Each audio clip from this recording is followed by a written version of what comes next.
On today's show, the Dallas Mavericks offense has been really good this season. Number 4 in the NBA. But what would make them elite? I'll tell you on today's Locked On Mavs. I'm Luka Doncic and this is Locked On Mavericks podcast.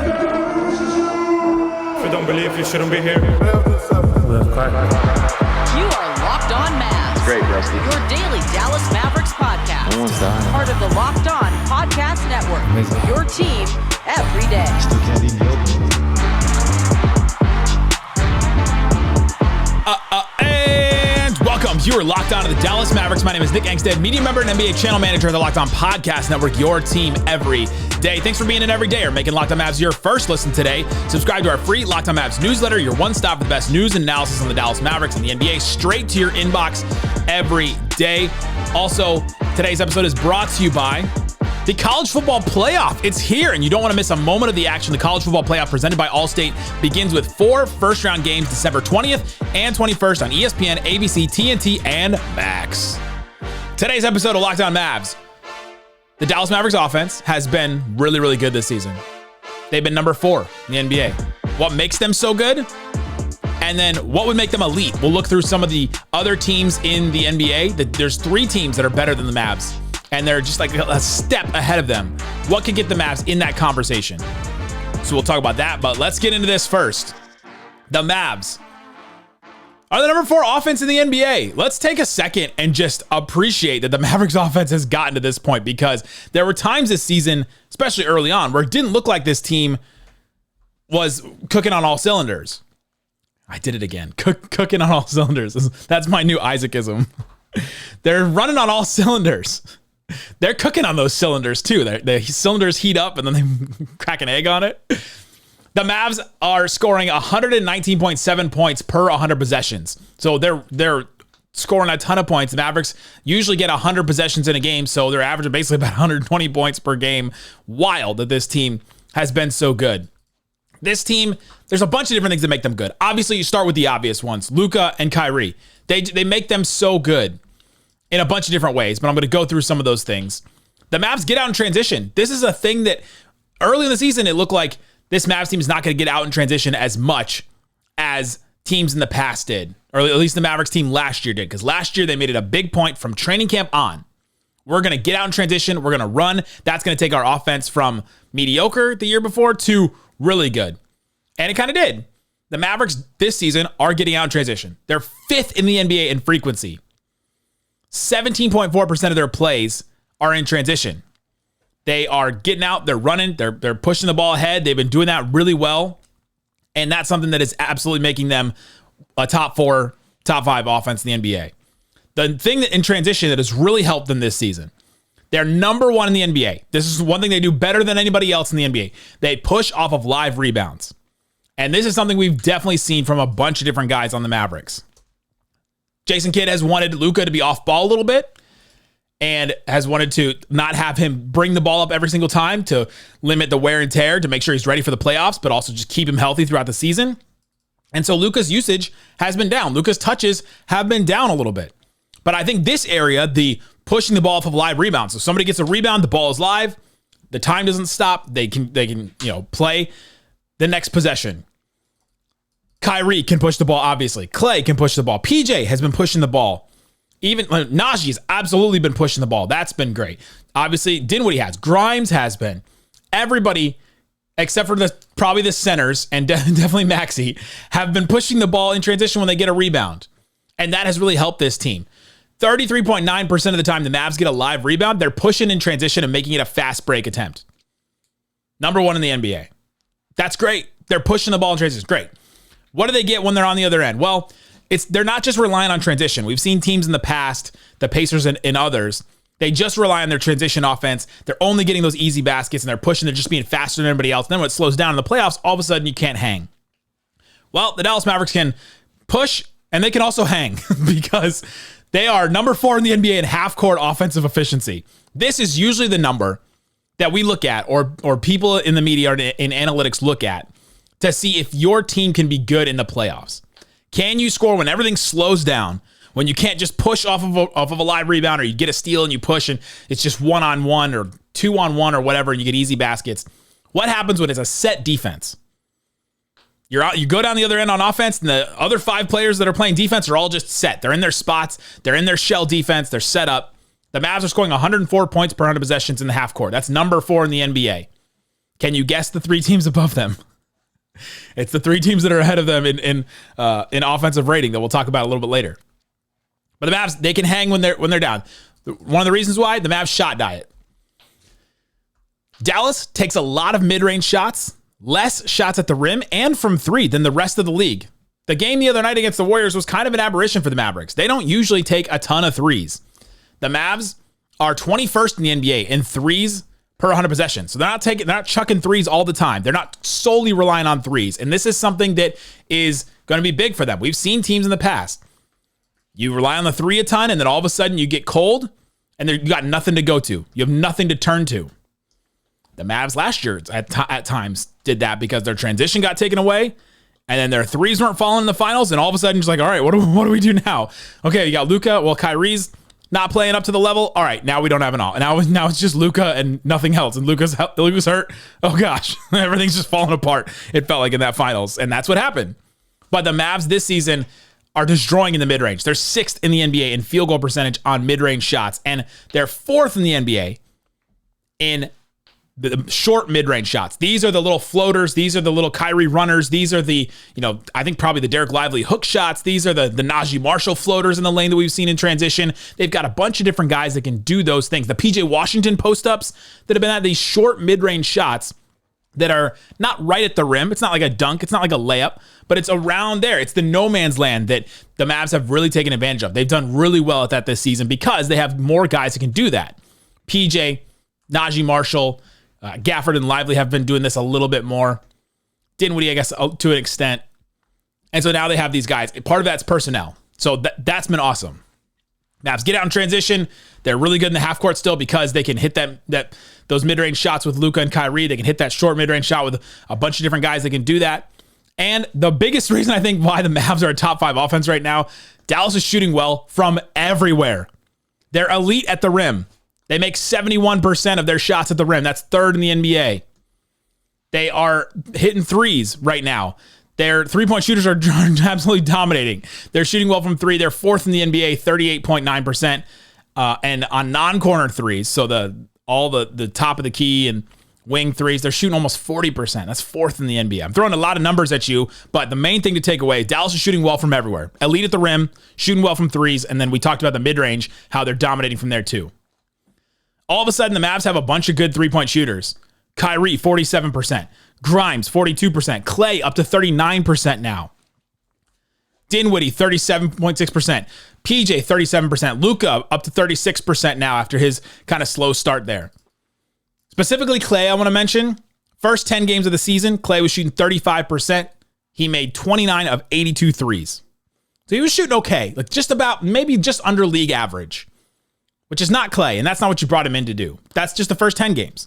Since then, the last 12 games, he's shooting 42.4%, 39 of 92 threes. He had the game the other night against the Warriors that kind of cracked it open, and now this feels like the Klay of the past. Klay shooting 8 threes a game, shooting 40%, getting there.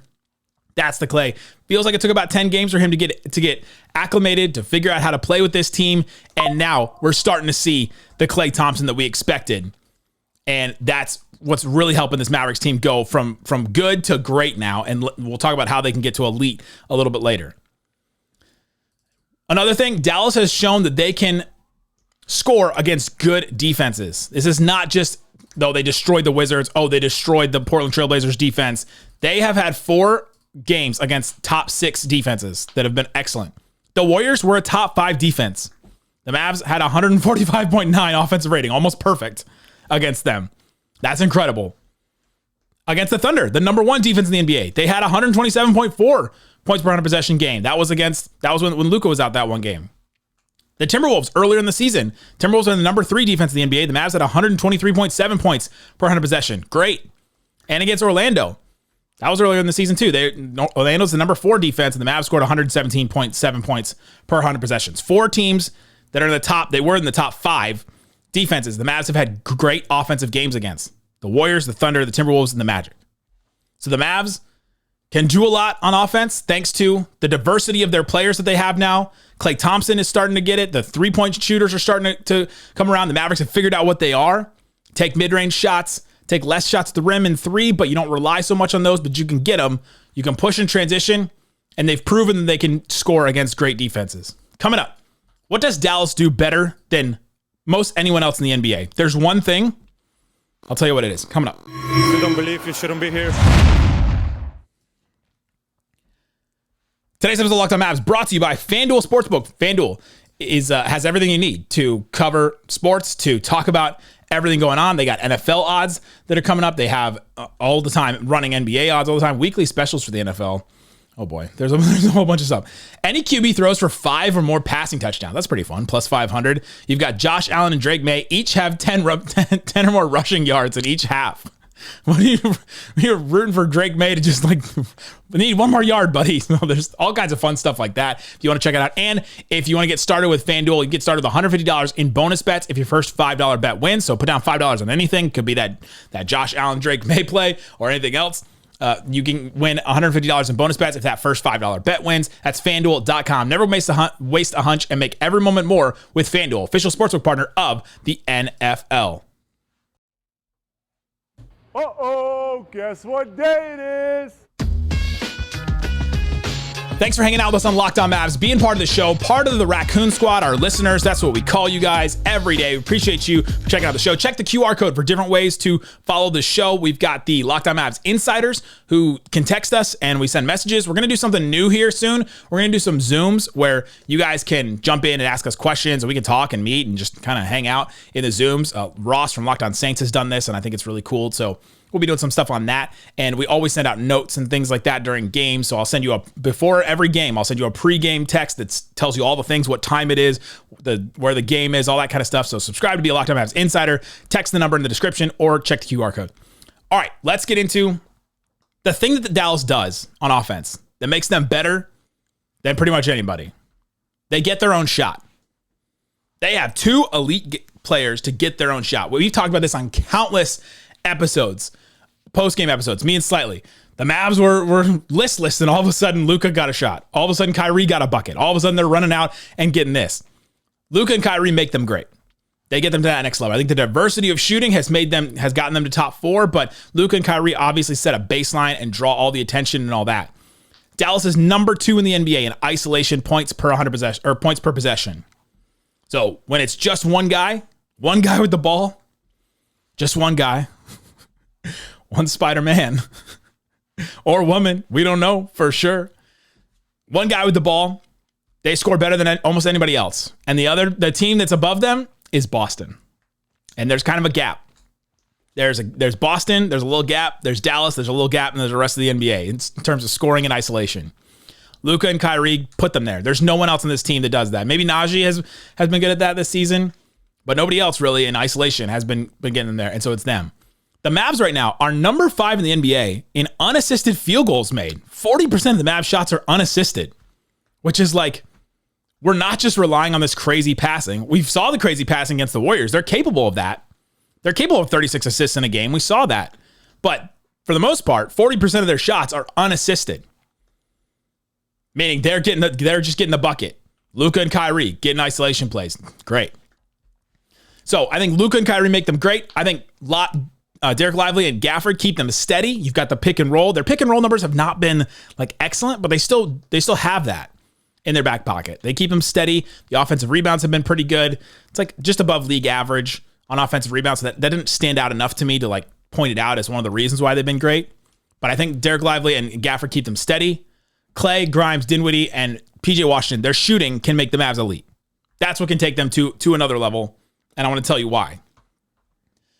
Let's look at the other teams. So I wrote this out. I posted it on Twitter at Nick Van Exit. Posted on Blue Sky at Nick Van Exit whatever. And it's the offensive ratings of teams. And I just wrote it out visually because I need to see it in order to really get a grasp of where the Mavs stand. So teams with 122 offensive rating, Boston and the Knicks. They're up there at the top. Cleveland at 121, right below them, but still at the top. Then there's a gap. No one's at 120. And the Mavs are at 119, 119.7.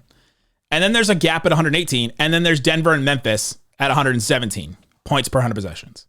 So Dallas is kind of right there. They're like the one team that can they're bridging this gap right now between the really good offenses and the three great offenses. First of all in the East. That's one of the first things that stood out to me. How could Dallas become an elite offense? Check this out. You move to the East. Get to play the Wizards 3 times. Celtics have more wins in Washington this year than the Wizards do. So you could join the East and become an elite offense.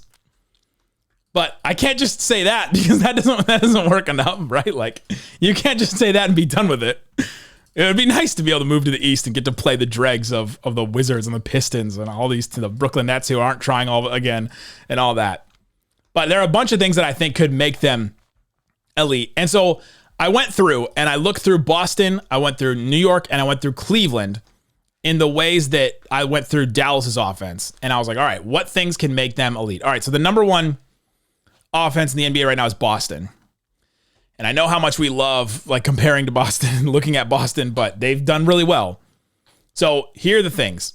I asked John Krause of Locked On Celtics, our good friend, what makes the Celtics an elite offense this season? This is what he said. I think a full commitment by everyone. Like last year, I'm not sure that they are all fully understood. And I think there was a little resistance. Like on drives, they would still take a lot of contested layups. This year, they're skewing the opposite way where they will pass out of anything that is remotely contested. Sometimes even what looks like ultimately open layups in order to generate those corner three-pointers. Also, they have 2 of the best stretch bigs in the business, and that opens up things a lot. That's a key thing that we'll hit on here in a second. The commitment is a really interesting thing that I noticed. The Celtics are number 1 in the NBA in turnover percentage. So they're whipping the ball around all the time. They're not settling for these contested layups. They are number 1 in the NBA in isolation scoring. We talked about that. So that does lower turnovers. But they're not turning the ball over because they're making great decisions. They have some really great players that make the really great decision makers that are handling the ball. They're number 1 in the NBA in half court offense. They're 2.6 points per 100 possessions better than the Mavericks in the half court, which is a huge gap. They're number 1 in the NBA in 3-point shooting. 52.4% of all their shots come from 3, and that's by design. Like Corrales said, they're not just driving in and trying to take these contested layups. They're like, all right, I could take this contested layup. That would be like a 40% chance. Or I could throw it out and maybe get a 40% chance at a 3-point shot. It's a much better decision mathematically to make. And so they're doing that more. They're kicking out more. They have 8 players on their team taking 5 or more threes. They're the only team in the NBA that's doing that. Phoenix and the Pelicans both have 6 players taking 5 or more threes, but the Pelicans is like because of injuries. There's 9 teams that have 4 players taking 5 or more threes. And the Mavs only have 3 players, Luka, Kyrie, and Klay, taking 5 or more threes. So they just don't have the volume, but the Celtics have 8. The Celtics have 5 more players taking 5 over 5 threes a game than the Mavericks do. That's volume and opportunity. The scoring variety really stood out to me with the Celtics. And that's one thing that they have, the Mavericks don't necessarily have. They have pick and roll ball handlers. They're ranked excellent on synergy. Pick and roll ball handlers who can do a lot of different things. Tatum, Brown, Drew Holiday, Derek White can all run pick and rolls. You're not really asking like Klay to run a bunch of pick and rolls. You're not really asking PJ to run. They can. Against the Warriors, they both did. You're not really asking those guys to run a bunch, but you can ask Tatum, Brown, Drew Holiday, Derek White to run them. Because they run them with each other, and they just run all over the place. Like that scoring variety really sets them up to be an elite offense. And then Peyton Pritchard. Peyton Pritchard has been really good this season. If you just think Peyton Pritchard is a heave merchant where all he does is just take half-court shots like in the finals, that's not him anymore. He's really stepped up. He's probably going to be 6th man of the year if you haven't caught up with what he's doing. He's absolutely incredible this season. It's been wild to watch him. Yes, he's like the 5th best player on the team sometimes when they're playing, and so he's going to get like one-on-ones and opportunities like that. But he's averaging 16 points a game, shooting 43% from 3 on 9 threes a game. He's taking 3 more threes a game than Kyrie is. It's just what they've been and what they're trying to do as a team. Here's another thing, the scoring variety I talked about. They have 4 players taking 13 or more shots. 4 players taking 13 or more shots. That's huge. And Pritchard's taking 11 and Drew Holiday's taking 10. So they just have scoring variety. They have a bunch of different guys that can score and can score on their own or can get set up and they're setting up each other and all that. That variety really helps you to not have these lulls. Their only lull is going to be if shoot terribly from three. It was like that last year. They had a couple of games where they shot terribly from three. I think game 4 of the finals was like that. Didn't they shoot terribly from three? And then they had a couple games in the regular season last year. But this year, Krause is right. The commitment this season has been much better. Number 1 in the NBA in isolation scoring. Number 1 in turnover percentage. The Celtics have just been really, really good this season. Their scoring variety, their three-point shooting. Those things have they've been elite at those things. I don't know if the Mavericks have been elite at anything except for isolation scoring. And the Celtics are better than them at it. It's like, okay, how do you get to be elite? What can you learn from Boston? There's got to be more variety. You've got to have somebody else to step up. You've got to have somebody else to take a load off of Luka and Kyrie because you can't ask that much out of them the entire season and expect to be elite. You can get away with it, and they'll probably be a top 5 offense if you just ask Luka and Kyrie to do it all the time. But like Klay's taking 12 shots, PJ's taking 10 shots, Gafford's taking 7, Naji's taking 8.7. And so maybe at full health, they'll have this variety, but I don't think it's going to be at the same level that what Boston has. It's just because their talent is different. You've got 4 players averaging 17 or more points on the Celtics. The Mavericks have 2. 4 players on the Celtics. Porzingis is in there, and Drew Holiday could if they wanted him to. It's just a different talent level, and the variety has really helped them. What can the Mavericks learn? I think they would have to have somebody else step up. So Naji becomes more of a featured scorer that can fill it up a little bit, to take away some of, Luka or Kyrie's shots for Naji, just to spread it out. You need to have more variety. Klay, if he continues this stretch that he's been on, that helps them get to elite. That's why I said Luka and Kyrie make them great, but the Klay, Grimes, Dinwiddie, PJ, Najis can make them elite. That's what we learned from the Celtics. That's how the Mavericks have been a really good defense or a really good offense. Coming up, let's get into the Knicks and the Cavs. I asked both the Knicks and the Locked On Cavs hosts what makes them great. We'll talk about that, what the Mavs can learn from them coming up. If you don't believe, you shouldn't be here. Today's episode of Locked On Mavs brought to you by Robinhood Gold. With Robinhood Gold, you don't need a silver spoon to eat up the financial favors of the 1%.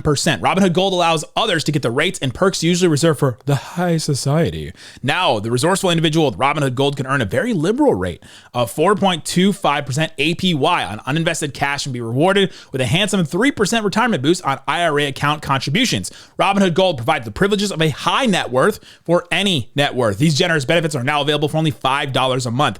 The new gold standard is here with Robinhood Gold. Sign up at Robinhood.com/gold today. Terms apply for product-specific disclosures. Visit Robinhood.com/gold. Investing involves risk. Rate may change. Gold membership is offered by Robinhood Gold LLC. We're also brought to you by Rocket Money. I've been using Rocket Money for years. I was glad that they came back because this is something that completely helped me change my my budgeting and changed the way that I handle my money. Did Rocket Money help find any subscriptions you forgot about or you're paying twice? Yes, 100% Rocket Money. You asked the question, I'm going to answer it. I found a bunch of subscriptions that I was paying for that I didn't want to, or that I had doubles or whatever, or that I forgot about, all that. Check out Rocket Money. It's a personal finance app that helps find and cancel your unwanted subscriptions, monitor your spending, which is huge, helps lower your bills so you can grow your savings. They can even do it on their own. You can check out how they can cancel subscriptions for you so you don't have to go and do it yourself. That's pretty great. Rocket Money is over 5 million users and saved a total of $500 million in canceled subscriptions, saving members up to $740 a year. I can attest that they help save me money. Cancel your unwanted subscription to reach your financial goals faster with Rocket Money. Go to rocketmoney.com/lockedon today. That's rocketmoney.com/lockedon. rocketmoney.com/lockedon.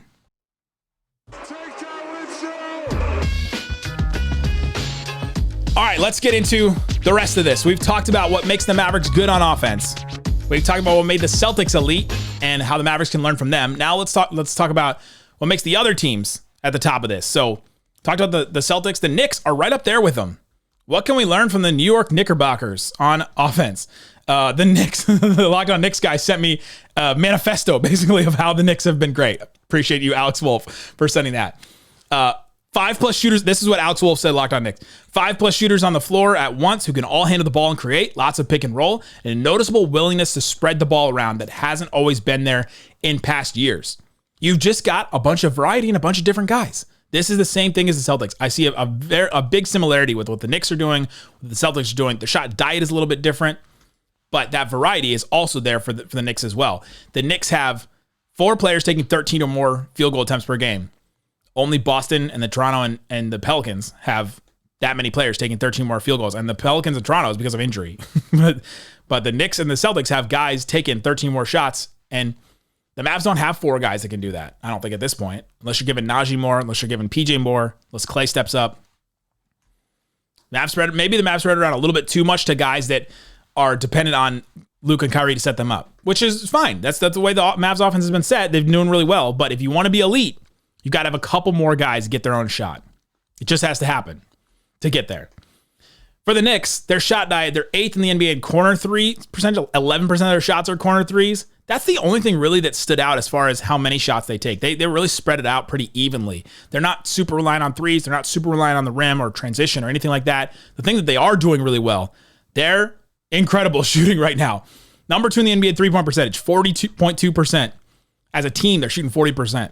They're number 8 in the NBA and shots at the rim, shooting 68% at the rim. And they're number 4 in the NBA in mid-range shots, shooting 46%. So number 2 in threes, number 4 in mid-range, and number 8 at the rim. It's like, okay, well, all 3 levels, they're top 8 in the NBA. It's nuts. And one of the reasons, like Alex said, they've got cat spacing all the time. Karl-Anthony Towns has been their center. He has not played next to a center this season. He has just been the big and the center. And so he'll just stand out there and create all that space. That's been awesome for them. Brunson has been really stepping up as a playmaker. And then you have OG and you have Mikal Bridges that can get their own shot. And they haven't necessarily been great, but OG's had a 40-point game. Mikal Bridges destroyed a team that didn't he have, against the Mavericks. He had a bunch of threes.